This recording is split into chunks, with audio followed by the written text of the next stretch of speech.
Baik, Shalom Pak Bu, apa kabar semuanya? Baik-baik. Selamat Paskah ya, hari ini adalah hari Paskah, kebangkitan Tuhan Yesus, seluruh dunia merayakannya. Kita langsung saja kepada firman Tuhan. Pagi tadi kita di sini membahas topik pagi tadi, sebagian Anda yang hadir, Anda sudah tahu karena ini sesi kedua sambungannya. Pagi tadi kita bicara apa di sini? Ia telah bangkit. Kamu akan melihat dia. Sama-sama kata, ia telah bangkit. Kamu akan melihat dia. Jadi pasti itu firman Tuhan berkata begitu. Dia telah bangkit, kamu akan melihat dia. Kalau firman Tuhan berkata seperti itu, menurut Anda kira-kira bisa lihat dia enggak? Bisa lihat enggak? Iya kan? Ada satu peribahasa romantika. Peribahasa romantika dia bilang gitu, dari mana datangnya cinta? Dari mata turun ke hati, maka jadilah cinta. Ya kira gitu ya. Artinya, tak kala mata kita melihat sesuatu, kita tertarik, maka terjadi perpindahan. Ini hukumnya itu seperti itu. Anda seringkali lihat apa saja, ketika Anda tertarik, ya maka akan terjadi perpindahan. Energi memindah, ya terjadi perpindahan sehingga Anda akan melakukannya. Itulah sebabnya anak-anak muda hindari untuk lihat-lihat yang tidak berguna. Sering-seringlah lihat hal-hal yang berguna. Artinya apa? Ukurannya apa? Ya kan tiap hari kita ini sedang studi kehidupan, ya studi pendidikan kehidupan. Kita bukan lagi S1, S2, tapi bisa saja SS yang lain ya kan, kira-kira gitu. Jadi tak kala kita di dalam studi, selalu kita diberi waktu untuk membuat jurnal. Dan tentu ada yang kita kaji. Nah, waktu kita mengkaji pasti harus ada alat ukurnya. Ya, ada alat-alat ukurnya. Katakanlah secara ilmiah itu ada alat ukurnya supaya apa yang kita research itu tidak keluar dari apa yang sedang kita mau jurnalkan. Nah, demikian juga kehidupan kita. Bahwa tiap hari kita dihadapkan mengambil keputusan, lalu pakai apa kita mengukurnya? Ya, kalau kita mengukurnya menggunakan ya yang diberitakan di TV, barangkali hari-hari ini sudah gak banyak orang nonton TV, lebih banyak orang pakai ini, ya TV yang mobile, ya atau komputer, dan juga sudah kurang, ya fakta mengatakan bahwa sekarang sudah kurang orang menggunakan PC lagi, tetapi ini juga sudah bisa jadi komputer. Itu semakin hari semakin dipermudah kita bisa mengakses berbagai hal, tidak ada batasan lagi. Seorang sahabat saya, waktu kami lagi belajar, seorang pengajar mengatakan, Anda tahu bahwa satu hari tidak ada lagi namanya privasi area. Di dunia ini nggak ada lagi, semua terbuka jelas. Nah, tapi kita bersyukur sebagai anak Tuhan. Ya, manakala kita sedang membangun kehidupan kita, kita sedang meriset. Tiap hari kita diberi kesempatan untuk menguji atau meriset, melatih. Menggali terus ya, kayak anak kecil belajar jalan itu namanya lagi meriset juga. Ya kita yang sudah dewasa, kita akan dihadapkan banyak hal yang kita sedang riset. Alat uji kita apa? Hanya ini. Kita tidak bisa kata si A, kata si B. Ya, jangan sekali-kali kita menggunakan pengalaman orang lain, tetapi bukan berarti pengalaman itu salah. Tapi kalau pengalaman seseorang tidak diuji dengan kliniknya, ini adalah firman Tuhan ya, sebagai klinik ujiannya di sini. Kalau keluar dari sini kita tolak saja. Nah, itulah sebab apa saja Anda boleh lihat, tapi lihatlah sesuatu yang bisa dipertanggungjawabkan Bible. Paham ya Pak Bu ya? Jadi adik-adik ya, untuk Anda yang masih muda, bahwa Anda diberikan tanggung jawab. Ya, sering saya menggunakan kalian dan begini. Dunia butuhkan Anda, ya. Dunia butuhkan kita. Khususnya Indonesia juga butuhkan kita. Indonesia butuhkan dokter terawan, ya kan? Apakah Indonesia cuma satu orang itu? Dan dia pernah bersaksi bahwa apa yang memberi inspirasi buat dia bilang tidak ada lain. Dia suka berdoa dan suka baca Bible. Senang saya dengarnya bahwa ketika dia membaca Bible ada pencerahan-pencerahan di hatinya dan tumbuhlah jiwanya cerdas sehingga pikirannya menjadi jernih, ya, dan dia bisa mempotret apa yang sedang terjadi dalam kehidupan ini. Kata potret, dia sedang mengambil, ya, menangkap sesuatu. Jadi bingkai pengamatannya itu adalah kehidupan. sehingga dia banyak menemukan hal-hal yang sangat aplikatif ya, sangat menolong kebutuhan kita. Seorang sahabat berbagi, dia hampir tanda kutip hampir mati sebenarnya, tapi dia pergi ke Pak Terawan disuruh dibereskan otaknya, dia bilang sembuh. Artinya saya bukan meniadakan mujizat ya atau doa, tetapi saya katakan memang namanya perbuatan-perbuatan yang diilhamkan oleh Tuhan itu juga penting. Ada banyak orang katakan kita mesti doa saja di kamar. Anda kalau doa terus tidak action juga, lama-lama bisa jadi Anda mati dalam doa ya. Sahabat saya seorang gembala dihadapkan kepolisian karena jemaatnya ada beberapa meninggal. Karena doa puasa 40 hari pengen ke Yerusalem ya, masih udah pernah masuk di koran, ada di TV berapa tahun lalu. Mereka puasa di hari keberapa mereka kehabisan tas meninggal. Jadi saya tidak takuti kita buat tidak boleh doa. Kalau Tuhan yang suruh kita buat apa saya lakukan. Saya yakin Tuhan bisa. Tapi kalau kita sendiri yang inginkan jangan coba-coba. Kita sedang mencobai Tuhan itu sendiri. Nah, kata Tuhan bahwa Ia telah bangkit, kamu akan melihat Dia dan itu suatu kebenaran. Kita bisa lihat aja. Sering-seringlah lihat Tuhan. Ya, melihat keilahian Allah, kita akan membangun kehidupan kita. Ya, itulah sebabnya sore ini apa yang kita mau bahas. Ya, jadi saya berikan beberapa poin pagi tadi supaya yang tidak datang pagi tadi, karena ini sesi yang kedua ada kaitannya bahwa Yesus telah bangkit. Pertanyaannya selalu begini, ada di mana Yesus sekarang? Ada di mana Dia? Yesus kami puja, kami sembah bagai Raja. Di mana? Berdiri di tengah kami. Salam Tuhan Yesus. Kalau Yesus datang terjadilah pengangkatan. Kan begitu ya? Saya tidak mengatakan lagu ini nggak boleh nyanyi. Saya tidak mengatakan itu saja bisa metafora. Tetapi ketika kita tidak mengenal kebenaran, tetapi kita dibawa kepada sebuah ritual dan metafora, dan bahayanya kita menjadikan itu berhala.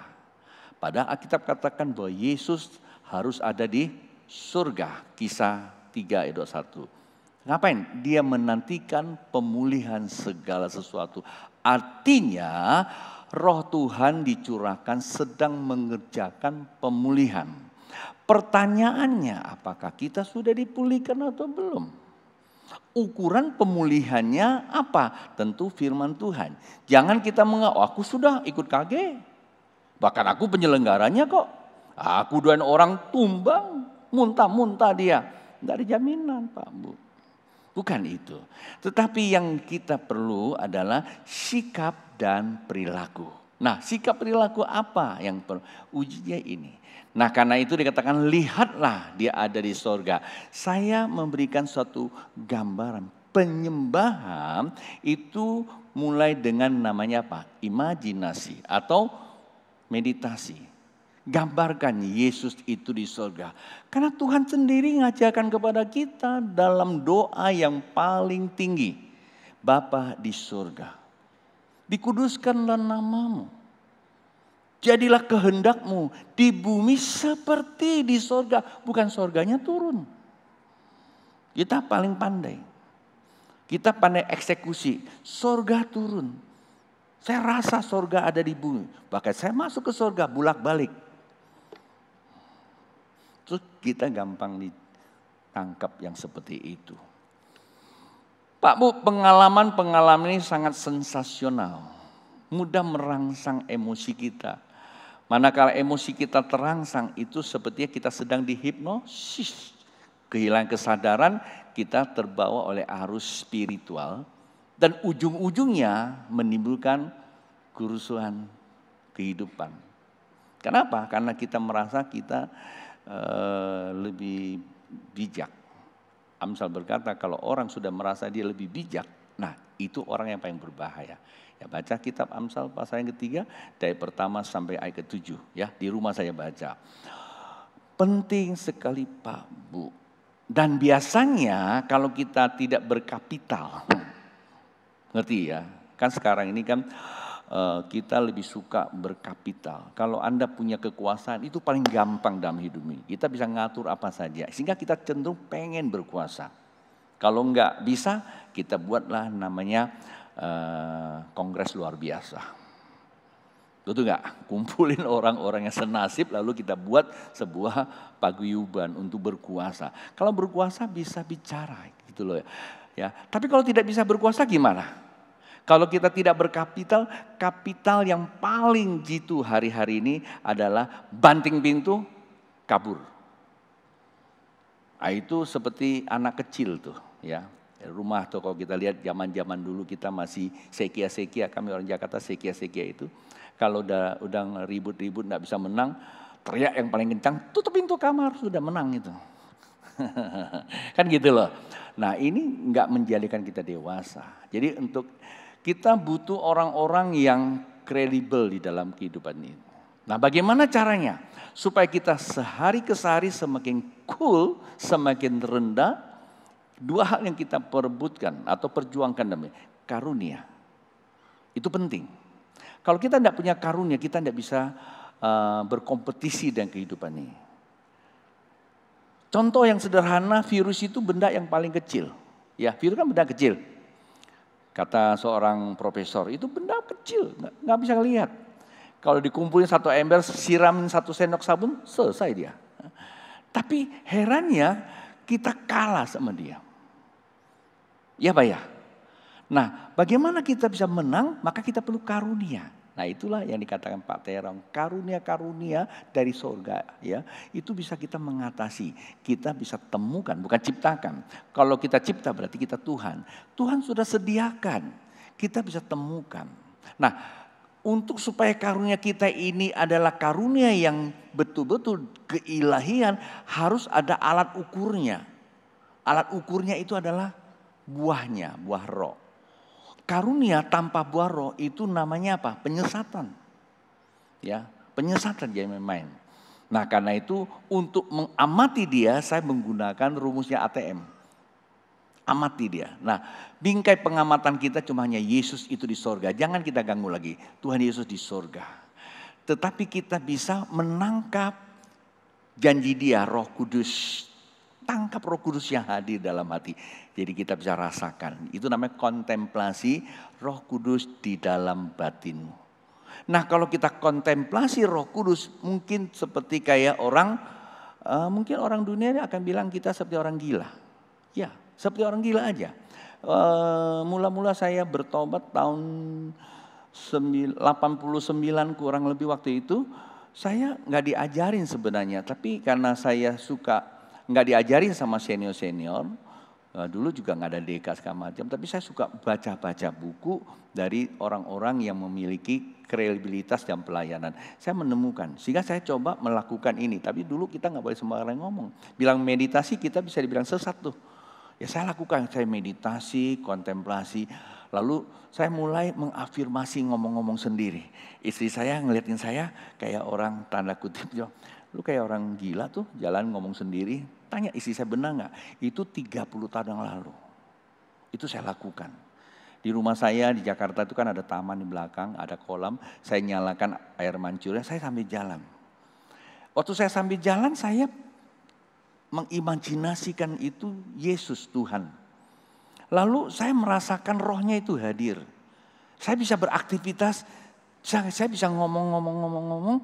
Benar-benar saya ngomong sama dia. Ya. Tahun 94 di saat saya lagi ngalami pergumulan yang cukup berat sekali waktu itu. Saya udah di Pontianak. Saya kepengen pulang waktu itu sebenarnya udah merasa saya nggak sanggup lagi.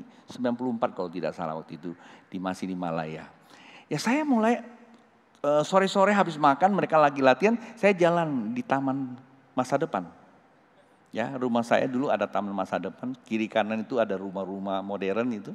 Ya cuma hanya 2 meter kali 2 meter. Saya jalan di celah-celah kuburan itu, ada pepohonan kelapa. Nah saya mulai ada imajinasi. Saya lihat ke sorga, Yesus. Iman kan lihat terobos ke sorga. Ya saya tidak suruh dia turun, saya tahu dia memang di atas. Saya tersenyum melihat Tuhan Yesus. Saya mulai ada satu kontemplasi, saya merasakan rohnya hadir. Benar loh, tiba-tiba saya kayak dunia ini berhenti sejenak. Terus tiba-tiba awan itu mulai turun, melintasi pohon kelapa itu. Saya gemetaran aja itu. Lalu, nah ini reaksi tubuh kan. Amati saya terima rohnya. Manifestnya ke tubuh saya. Secara fisik, saya merasakan kok mulai badan saya gemetaran. Nggak tahu berapa lama, saya tidak tahu waktu itu. Ini peristiwa udah lama sekali. Saya sering ceritakan gitu. Tiba-tiba saya ngalami kesadaran, saya langsung pulang. Waktu saya pulang ketemu almarhum Edi, ya dia lagi makan, tuh dia ngelihat saya, ada apa Kotoni? Waktu itu tingkatan saya masih kokoh, ya. Habis kokoh, ya. Jadi karena saya dipanggil Koko tuh karena saya agak sedikit nasionalis gitu kan ya. Jadi mesti dipanggil Koko supaya ada campur antara nasional dengan oriental gitu loh. Kalau dipanggil kakak kan jadi habis selesai itu. Nah, ada apa Koko nih? Saya waktu dia tanya saya ada apa, saya mulai menyadari pasti dia lihat sesuatu. Saya nggak jawab, nggak ada apa-apa. Saya masuk ke kamar saya berlutut. Ya untung sih kamar saya waktu itu masih dari papan sebenarnya. Jadi lututnya saya terlalu kencang, nggak sakit juga. Saya berlutut tanpa saya sadari, saya tenggelam di dalam hadiratnya itu kurang lebih sampai jam 12. Nggak bisa ngomong apa-apa, hanya ngalami aja hadiratnya Tuhan itu. Yesus tetap di sorga, tapi Roh Kudus ya. Udah sepi, nggak ada orang, saya keluar ya ke belakang. Saya pengen minum air. Waktu saya ambil air botol itu, tiba-tiba dari pintu depan itu seperti kayak badai gitu. Gitu. Saya pikir ada angin gitu ya. Waktu saya lihat ke sana, air mata mengalir. Roh Kudus ya rupanya kembali lagi dia bekerja. Dan kisah ini banyak orang tahu kenapa besoknya itu di gereja. Tuhan lawat. Nah itulah kata apa? Kita punya bingkai pengamatan yang benar. Nah pagi tadi saya bawa jemaat. Kita sekarang gak punya waktu yang cukup panjang untuk ngalami tentunya. Mari di rumah. Gereja sediakan waktu 1 jam. Praise and worship dan khotbah. Itu pun kalau ditambah kesaksian kita udah gak punya waktu lagi. Zaman-zaman dulu kita bisa khotbah 2-3 jam. Kita bisa ngalami hadirat Tuhan sampai berjam-jam. Terlalu kejam juga. Ada yang gak bisa pulang, bisa gotong dia bawa pulang. Apakah masa ini hilang? Enggak. Dan kita bisa ngalamin di rumah. Tanyanya, tiap pagi saya terus ngadakan yang namanya mindfulness. Mau mengerti kehendak Tuhan. Ketika saya mengerti kehendak Tuhan, maka apa yang terjadi? Apa yang terjadi? Kita akan mengalami yang namanya apa? Kemampuan menguasai diri kita, tidak dikuasai oleh dunia. Lalu tumbuhlah iman yang teguh, hikmat Allah muncul, punya pengetahuan, dan kita bukan hanya tahu, mampu untuk mengeksekutif. Saya dorong anak-anak muda. Kenapa? Ada begitu banyak kesaksian teman-teman saya di masa pandemi ini, karena mereka melakukan rumus yang sama. Mereka nggak lari sana sini, nggak jadi cengeng, teriak-teriak, lalu nggak mau ke gereja. Kalau ada kesempatan silakan bersekutu. Kalau nggak ada ya nggak apa-apa. Tapi jangan jadi cengeng, lalu cari sana, cari sini, dan terlalu banyak kegiatan yang tidak menunjang, akhirnya menjadi apa? Jadi sesat. Tapi mereka itu semua adalah orang-orang yang anak-anak muda, saya dengar kesaksian, mereka terus berlutut di hadapan Tuhan, lalu Tuhan mulai memakai mereka dan jadi berkat. Saya akhirnya punya sebuah kerinduan untuk buat yang namanya seminar. Saya pikir kayak mau ke pedalaman karena mereka lebih haus gitu ya. Kumpulin saya mau bagikan supaya mereka ayo. Kalau orang kota saja bisa buat, masa orang daerah punya fasilitas lebih nggak bisa buat sih? Kira gitu ya. Nah sore ini saya cuma mau mensimulasikan sih apa yang pagi tadi ya. Sebuah peristiwa. Tentu saya selalu mulai dengan ini, melihat keilahian Allah. Tahun ini adalah buat kita punya bingkai pengamatan, yaitu ada keilahian. Bapa itu di sorga, ya. Bapa kita di sorga. Dia dikuduskan namanya. Datang kerajaannya adalah hadiratnya. Ya, ketika hadiratnya turun atas kita, apa yang terjadi? Makanan kita dicukupkan. Cukup. Ya, cukup. Pada saat waktu Anda mau beli mobil, cukup uangnya. Pada saat Anda mau apa, cukup semuanya. Dicukupkan. Ya, jadi nggak usah takut. Lalu apa? Kita juga punya kasih. Kita bisa mengampuni karena tahu Tuhan sudah mengampuni kita. Kita juga nggak usah takut bahwa Tuhan nggak bawa kita dalam pencobaan yang melebihi kekuatan kita. Dan kita pun nggak usah jadi orang ketakutan, tengking sana, tengking sini, habis semua minyak diminum. Kenapa? Alkitab katakan apa? Lepaskanlah kami dari jahat. Persoalannya kita punya iman atau tidak. Kalau kita punya iman maka ada terjadi pelepasan secara metikly dari dalam. Lalu kita akan selalu mengatakan satu hal, bahwa dialah empunya segalanya. Oke? Nah itu penting sekali. Saya menggunakan topik sore ini adalah kamu adalah milik Kristus. Ayo bilang, kamu adalah milik Kristus. Mengapa kita milik Kristus? Ayatnya di sini. Sebab kamu tahu bahwa kamu telah ditebus dari cara hidupmu yang sia-sia. Kita akuilah ya, banyak hal yang kita hidupi sia-sia. Nggak usah terlalu banyak ngomong di sini. Masing-masing di rumah introspeksi aja. Betul nggak sih saya sia-siakan waktu? Nonton TV lama-lama tapi filmnya yang buat kita nangis mulu. Apakah pastor tidak nonton? Ya, tanyanya. Suka juga kadang-kadang nonton film. Kalau saya nonton filmnya pukul-pukulan, tembak-tembakan. Saya kurang suka yang cengeng-cengeng, gak suka. Tapi saya lebih suka ikuti webinar atau open class. Itu bisa sampai berjam-jam di kamar open class saja. Ya, ikuti aja pelajaran-pelajaran, kita bisa masuk ke dunia pendidikan, bermacam pendidikan kita ada. Saya lebih suka begitu. Karena itu menambah wawasan, oke? Supaya kita tidak sia-siakan waktu, ya. Sia-siakan waktu, olahraga boleh, tetapi kadang-kadang kita sia-siakan waktu, lakukan hal-hal yang tidak produktif, malah menjadi cemooh, menjadi batu sandungan. Berapa sih? Wah, biayanya besar, tadi menjadi batu sandungan. Oke lah, Anda tahu sendiri apa sih yang tidak benar, coba periksa dari batin aja ya. Saya kalau banyak ngomong di sini nanti ada yang tersinggung karena itu hobi, ya. Kan gitu loh, hobi. Jadi saya tidak bermaksud melukai kalian, tapi oke lah hobi nggak apa-apa, tapi jangan pakai dalil kebenaran membenarkan gitu, janganlah ya. Tapi kalau kita sadar bahwa itu tidak terlalu menguntungkan, udahlah kita berubah, mulai kita belajar lagi, ya kan kira-kira gitu. Kenapa? Kita ditebus loh, kita tuh ditebus. Kalau ditebus kita jadi milik siapa? Milik Kristus, ya kan? Ditebus bukan dengan barang yang fana, bukan pula dengan perak atau emas. Melainkan dengan apa? Darah yang mahal, Pak Bu. Darah siapa? Bukan darah BlackBerry. Bukan. Ya, bukan darah bebek, bukan, ya. Tapi darah anak domba, darah Kristus. Tapi dimetaforakan saja sebagai anak domba. Tapi bukan dombanya itu binatang, bukan. Ya, darah Kristus yang sama seperti darah anak domba yang tak bernoda dan tak bercacat.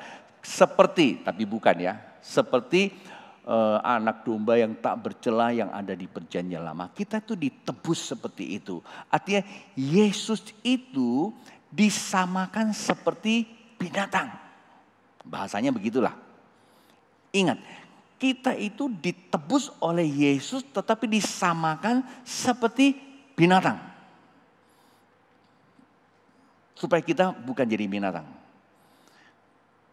Nah, jangan kita menjadikan diri seperti binatang. Sikap dan perilaku. Oke, kita teruskan lagi. 1 Petrus pasal 1, 18-19 ya. Capture aja ya, di rumah Anda bisa baca ulang. Kita lihat. Dan jika kamu adalah milik Kristus, maka kamu juga adalah keturunan Abraham dan berhak menerima janji-janji Allah. Kita ditebus oleh siapa? Ditebus oleh Bapa di sorga, ya, dengan darah Kristus. Setelah ditebus, kita menjadi apa? Miliknya Kristus, mewaris perjanjian Allah kepada siapa? Kepada Kristus yang dimulai dengan Abraham. Paham ya? Jadi kita menerima pewarisan. Saya bawa Bapak Ibu untuk mengerti. Warisan kita, memang kita ini keturunan siapa? Kita ini keturunan Adam. Kita manusia kan, itu manusia pertama. Tetapi manusia pertama karena sia-sia hidupnya. Tergoda oleh dunia, dia menjual dirinya. Masuk dalam dosa. Dan dia mewarisi dosa kepada manusia. Sehingga hidup kita menjadi gelap, tak berdaya. Kita ingin melakukan yang baik, tapi bukan baik kita lakukan. Kita keturunan Adam. Oleh sebab itu, Tuhan berjanji kepada Abraham bahwa seluruh umat manusia yang namanya anak Allah pada mulanya. Anak Allah itu berarti keturunan Adam. Ya, keturunan Adam itu anak Allah. Kemudian karena telah tercerai-berai oleh kelakuan Adam, maka dikumpulkan oleh Kristus, dibalikan kepada apa? Kepada Abraham. Abraham itu simbol, metafora. Sebenarnya manusia kedua adalah Kristus. Jadi Kristus itulah merupakan sebuah disimbolisasikan oleh Abraham. Maka barang siapa milik Kristus, ia mewarisi perjanjian Allah Abraham. Di Galatia pasal 2 ayat 29. Hal itu dikatakannya juga bukan dirinya sendiri, tetapi sebagai imam besar. Ini siapa yang ngomong ini? Ini catatan nubuatan. Imam besar Kayafas. Ketika Yesus waktu itu ditangkap, mereka mulai memberikan stigma negatif terhadap Yesus. Kayafas, saya ambil potong satu ayat di sini, ya, baca di rumah saja. Kayafas berkata, hal itu dikatakannya, nyanyi Kayafas, bukan dari dirinya sendiri, tetapi sebagai imam besar. Kayafas itu pada tahun itu ia bernubuat bahwa Yesus akan mati untuk bangsa itu. Bangsa siapa? Bangsa itu berarti keturunan Abraham. Yesus mati untuk dia. Ngapain? Dan bukan untuk bangsa itu saja, tetapi juga untuk apa? Mengumpulkan dan mempersatukan anak-anak Allah yang tercerai-berai. Siapa dia? Yang tercerai-berai. Tunjuk ke samping kiri, termasuk kamu. Kita bukan keturunan Abraham, tapi kita ini anak-anak Allah. Kita ini manusia produk Allah. Tercerai-berai oleh karena dosa. Dan itu dikumpulkan kembali lagi. Ini nubuatan dari Kayafas. Kita lihat. Lalu Abraham menoleh. Ini cerita tentang Abraham ya. Abraham. Bagaimana kok bisa jadi seperti itu? Lalu Abraham menoleh dan melihat seekor domba jantan di belakangnya. Yang tanduknya tersangkut dalam belukar. Abraham mengambil domba itu lalu mengorbankannya sebagai korban bakaran pengganti anaknya. Siapa anaknya? Ishak. Ishak itu anak Abraham, ada keturunan Abraham oleh karena nenek moyangnya yang telah menjual dirinya, maka ia diwariskan hidup yang sia-sia. Itu Ishak. Karena turunan sama juga keturunan siapa? Keturunan Adam. Ini saya coba menarasinya seperti itu, ya. Kemudian untuk menyelamatkan dirinya turunan Abraham, maka satu-satu caranya haruslah menyelesaikan hutang darah, yaitu perjanjian Adam. Harus ada mati. Yang mati siapa? Ishak. Alkitab bawa Ishak untuk dikorbankan. Kenapa? Manusia membuat kesalahan, manusia harus tanggung. Itulah hukum perjanjian lama, itu yang dilakukan hukum Taurat. Manusia yang buat kesalahan, manusia yang harus tanggungnya. Tapi apa kata Alkitab? Tiba-tiba Alkitab katakan ada seekor domba muncul di tengah semak belukar dan tanduknya tersangkut. Siapa dia? Dan ini merupakan sebuah metafora. Analoginya adalah menggambarkan disitulah anak domba yang tak bercacat dan penuh gagah perkasa dengan tanduknya tapi tersangkut di belukar. Artinya apa? Seorang pribadi yang datang dari sorga, tak bercacat celah dengan gagah perkasa, tapi karena dosa manusia, ia tak dapat berbuat apa-apa. Sehingga ia menjadi korban pengganti. Itulah yang kita rayakan hari ini. Kematian Yesus bangkit pada hari ketiga, itulah yang dikatakan anak domba. Yang gagah perkasa tapi tak berdaya karena dosa kita.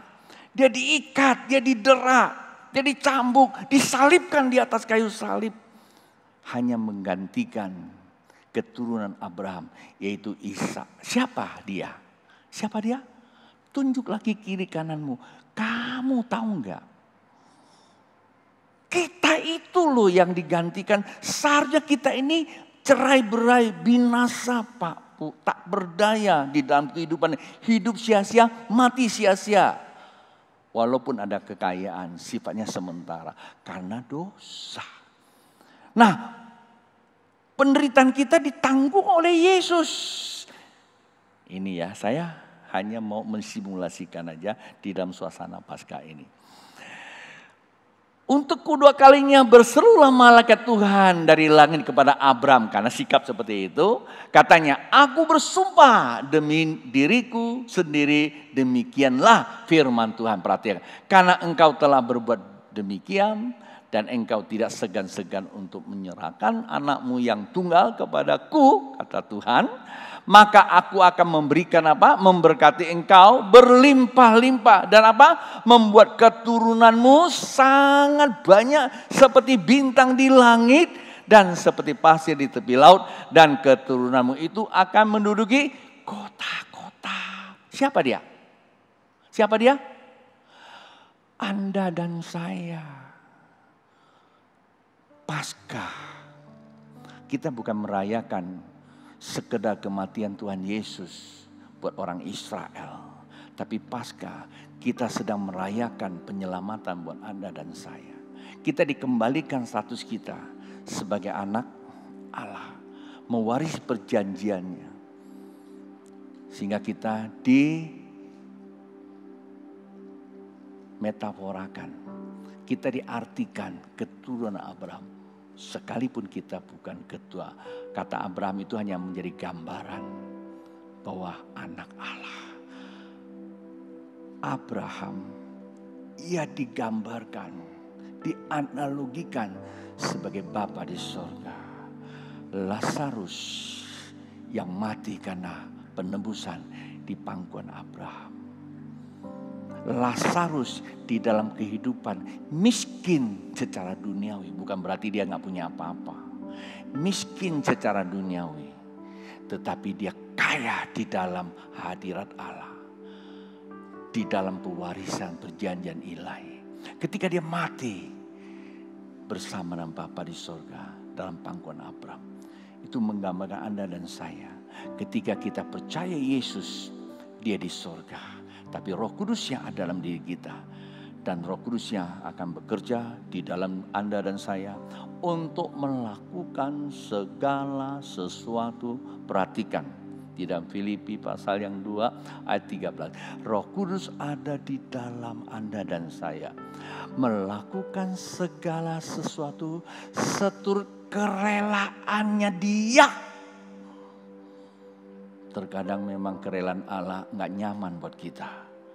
Tetapi tidak kenyamanan justru mendatangkan berkat buat banyak orang. Hari ini kita memang kurang nyaman dalam merayakan Paskah. Tapi hari ini kita bisa kumpul. Tahun lalu benar-benar kita sunyi senyap. Kita tidak bisa berkumpul. Artinya dalam kondisi apapun pandemi ini. Mari lihat dengan kacamata. Bapak tahu, Bapak punya rencana yang baik. Tangkaplah apa yang Bapak mau Anda dan saya buat. Turunkan sedikit derajat kita, egois kita, keangkuhan kita, kepandaian kita. Kita persembahkan kepada Tuhan seperti Yesus yang dipersembahkan. Maka akan ada penggantian untuk membawa kita menjalankan panggilan ilahi. Tuhan memberkati. Mari bangkit berdiri.